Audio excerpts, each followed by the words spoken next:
Hello there everybody, welcome back to another MapleStory related video. It's the Triple M Monday Maple Monday? Nope, Monday Maple, that's the one. Sorry, I've been away for about a week now, so let me see if I still remember how to do this. Monday Maple Musings, the Triple M, the microwave, where we take a look at the subreddit over the last week and we see kind of just what's been popping, man. Hopefully you guys have been doing well. I've been doing exceptionally well. I had a very fun time, and it's time to get back into the fucking grind, you know what I'm saying? What do we got going on here? I've briefly looked at some of the posts, but I really haven't done too much. I haven't really done too much, both in, like, gaming and also just, like, the internet at large. So, like, it's very strange. I need to get reacclimated, as they say. But the patch did come out with the One Punch Man collab and all that stuff. We'll open up these things, and like I said, I did open up a few threads, and there is another thread that I wanted to open. It's not on the front page, but it's this one, just because I think I want to see how people are liking their new class changes, because a lot of classes got changed. So to start us off, the patch notes for the patch. I will not be going over the patch notes with a fine-tooth comb, because at this point, I mean, the patch has been out for quite literally about a week, so you don't need me to do it. But oh yeah, there's the new epic dungeon, huh? Oh, it's available April 2nd. I was like, damn, I gotta do that this week, huh? I have to learn how to do a new epic dungeon. But no, that's for, not next week, but the week after. Any hoosers, bunch of different shit coming in the patch. The big thing to keep in mind, there's no event buffs. Once the event buffs from the previous event disappear, that's it. We're just gonna have no event buffs until the next event, which kind of sucks. They very easily could have added, like, a collab event buff tied to Saitama, much like they did with Tanjiro, but they just decided not to for some reason. I don't know, it is what it is, man. I just think it is a little bit silly to have, like, an event buff running pretty much 90% of the time, and then there's 10% of the time where there's just no event buff. Makes no sense to me, a fella like myself, but hey.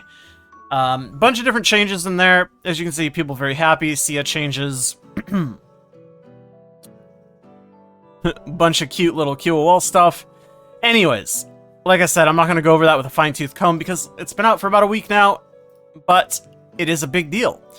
And that leads us into the next thread, which isn't a top thread, but it is a thread that I think is worth looking at because I like to see how people are enjoying their new updated classes. Pretty much a lot of classes got updated in this patch, specifically focusing around, like, delay changes, just to make classes feel more smooth, generally speaking. Some classes got more tweaks and more changes than others. Obviously my Nightwalker, I'm a Nightwalker main, whatever. Nightwalker did get quite a few changes in terms of how it plays, how it functions. Some of the skills got changed, some of the skills got removed, some of the skills got split, some of the skills got, you know, just changed a good bit.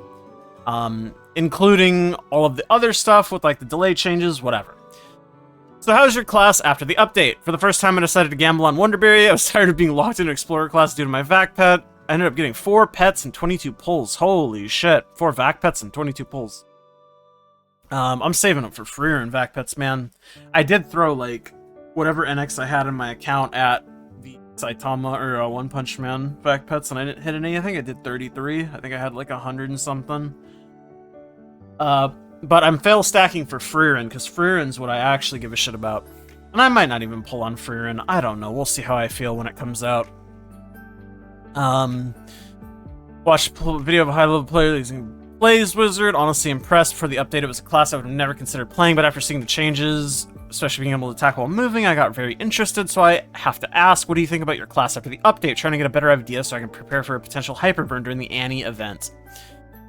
This change made me realize that every single class I play is a Hurricane class, so nothing's really changed. My Lobian mules are a lot stronger, though, a whole 2 minutes stronger in my 15-minute bossing session. Only looked at Wind Archer, but Wind Archer did have some animation delay reductions outside of Song of Heaven, so it should feel smoother.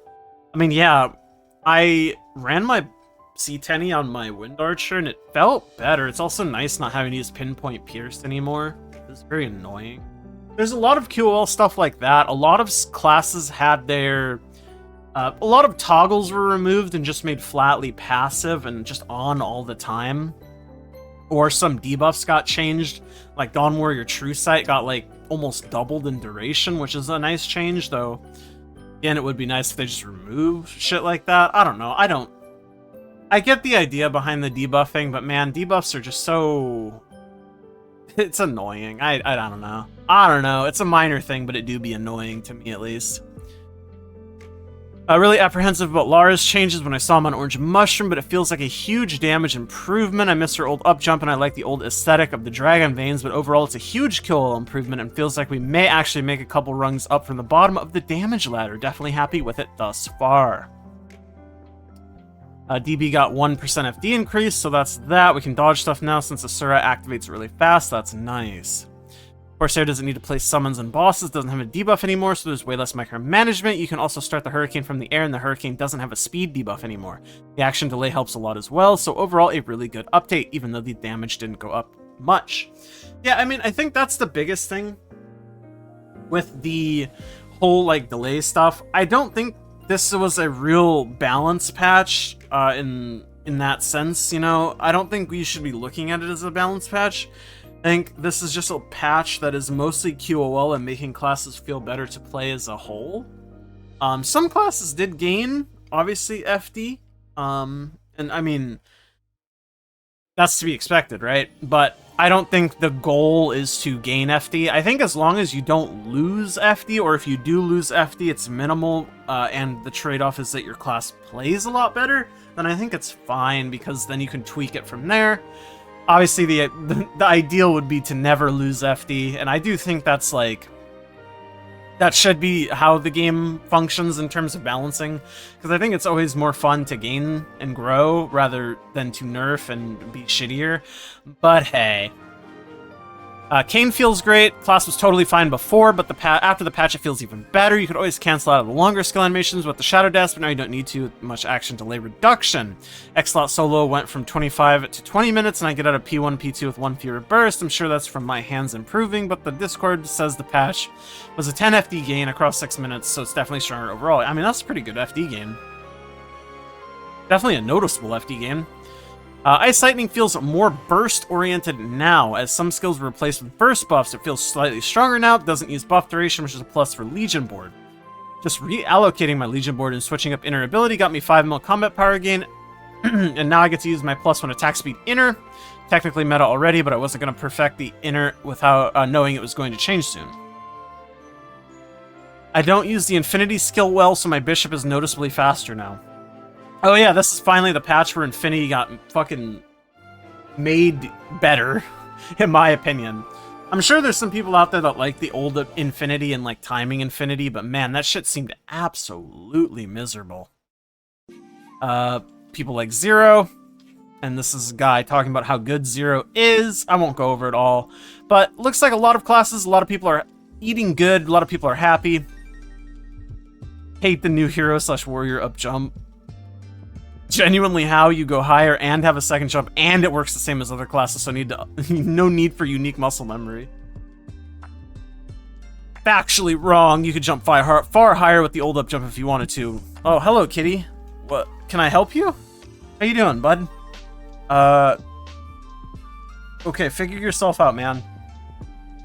My cat just decided to climb on top of my microphone arm. He'll figure himself out, I hope. Yeah, just lay down, bro. I don't know. I think every up jump should be similar. I don't think any class should have like a particularly unique flash jump or up jump.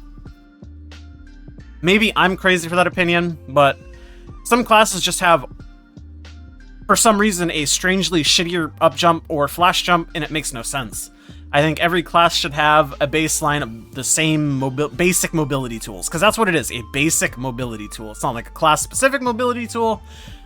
I don't know why we're being like gatekeepy about it, but that's how I feel about it. Anyways, I could spend more time on this, but I think I've spent enough time.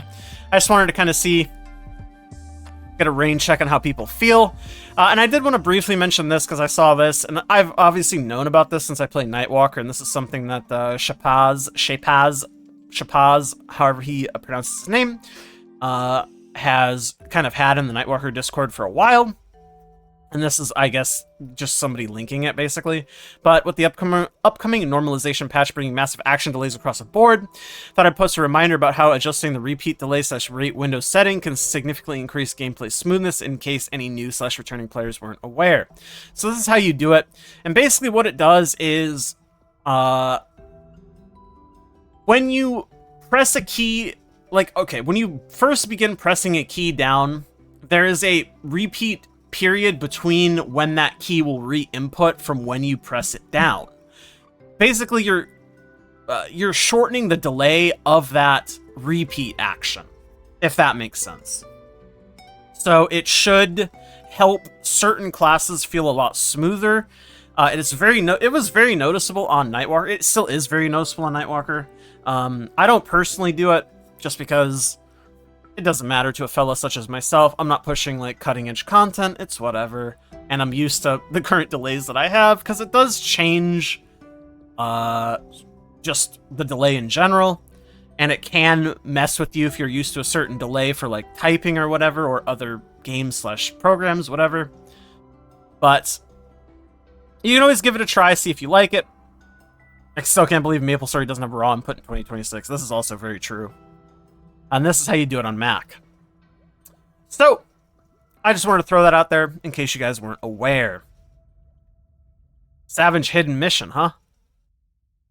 Well, if you're a hidden mission gamer, this is a little hidden mission thing. If I remember, I'll put this link in the description for y'all. Remind me 9 days. Bless you for this, man. Oh, man. They love their little mini missions. And then I remember hearing this when I was on my trip. My friend was talking to me about it. PSA, they ported the KMS boss changes. This included non-instanced eternal pieces, blackheart removal, pitch drop nerfs for C10 and below, and pitch accessory box for grandest bosses.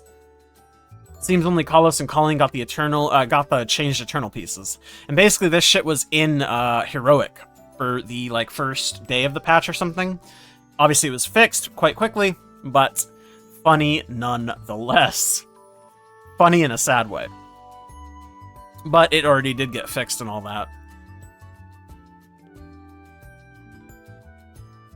This is true, don't run C10 because of reduced pitch drop, no Blackheart. Also run Kalos Calling for more Eternal Pieces and a chance at a random pitch box. There appears to be a straight buff for Eternal Pieces. You'll get your normal instance pieces plus the non-instance pieces that KMS has. Yeah, like I said, it was in reboot, very bugged, but they ended up fixing it.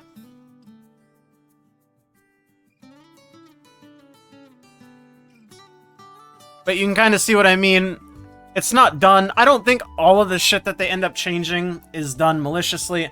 I think it's just stupid shit like this, where they don't test it, they just copy, paste, and call it a day, and it ends up being incredibly broken, because of course it is. That's what happens if you don't test this shit, and you just kind of, you know, go with the flow.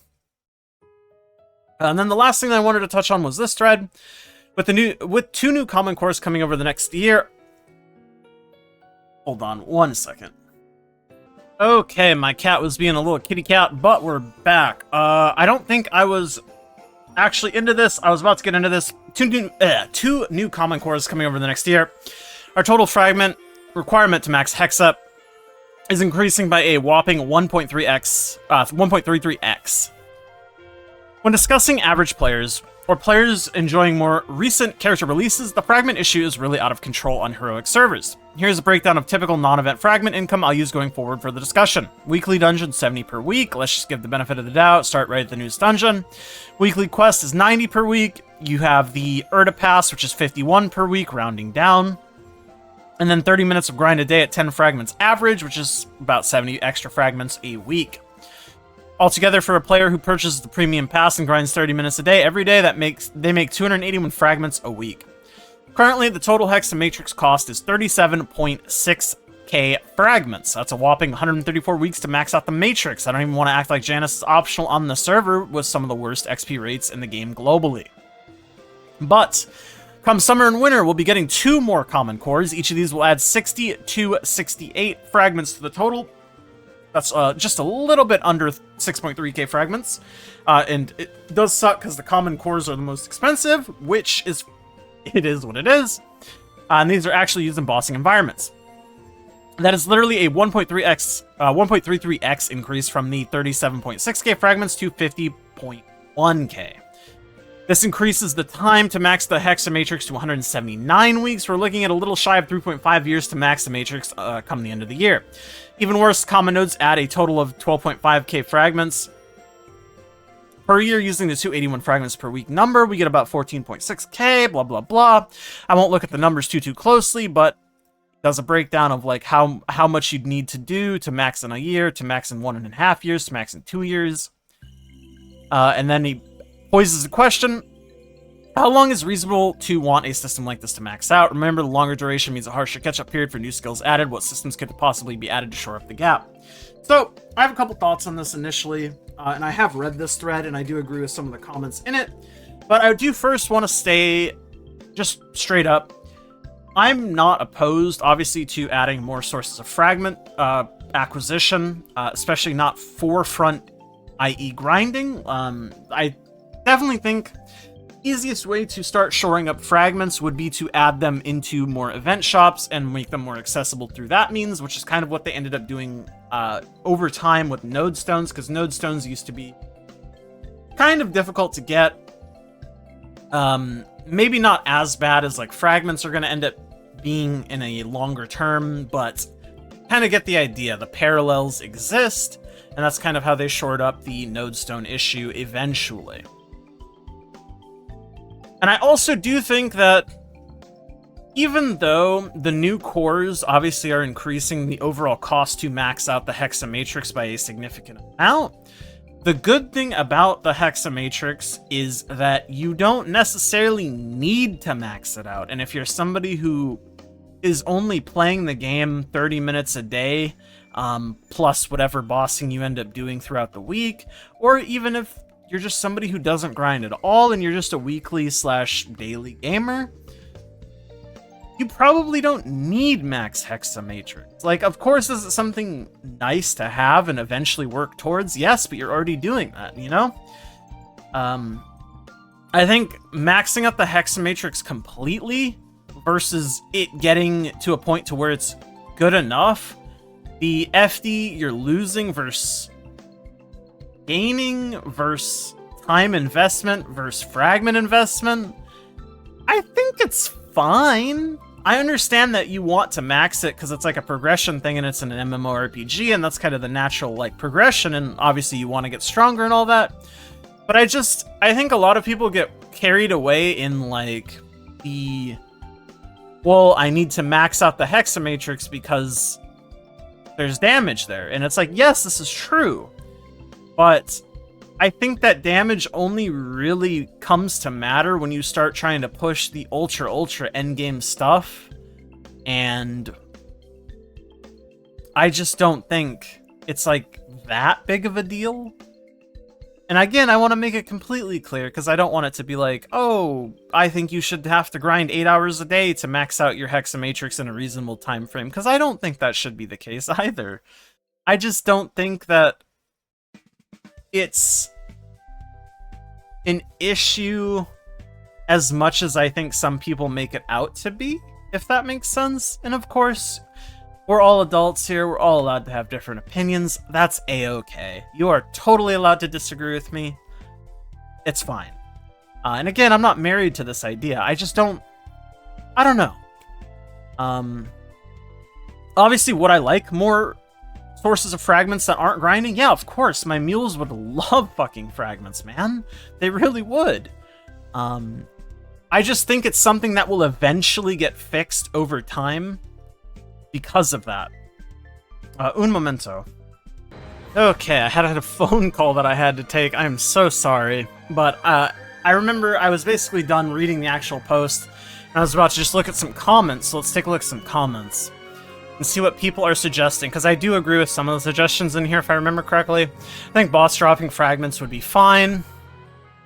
Making them account tradable, I think, should just be a given as well. It won't fix the issue, but it'll make it so at the very least you can just grind on the character that you like, which would definitely benefit specifically me. So I'm a big fan of that.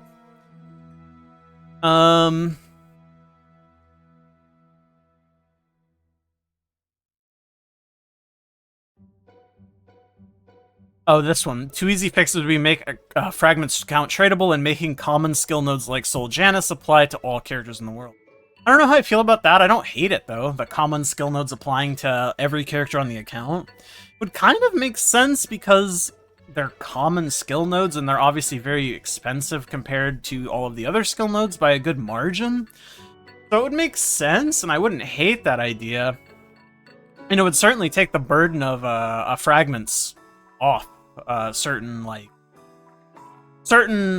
sort of residual feelings when the bossing skills come out, like the 5th job node one, which is the newest one, and then Soul Hecate. I don't know. I don't remember how you pronounce it, bro. I'm not Greek or whatever it is. Hecate. Man. I'm doing my best. They'll address it eventually. They love drip feeding us resources. They'll eventually add more and more of them to events and other activities, just like nodes. Even just less than a year ago, fragments weren't ever given out for events. I hope they address it sooner rather than later, but it's next and so it's unlikely. Yeah, I think this is the most likely form of how they're going to do it, and which is kind of why I take the mentality that I do, of that, it's not that big of a deal. It really does suck for the alt characters, especially if you don't want to grind on alts like I don't. I don't know. There's a lot going on here, but I don't think if you're somebody who doesn't want to grind massive amounts every day, that the difference between having a good enough hexamatrix and a maxed hexamatrix probably doesn't end up mattering, and it's more just like I want to max it because that's what you do in RPGs. I don't know. Hopefully that makes any amount of sense. I've been yapping. I've been rambling. That's me, baby. But I think I'll let you guys go. So thank you so much for hanging out with me. Like the video if you like it. Subscribe. Let me know what you guys think. As always, of course, you are totally allowed to have different opinions than me. It's okay. Just remember to be respectful of one another. That includes to me. Smiley. Yeah. Thank you, my YouTube members. It's Biscuits and your This is a remix of my life.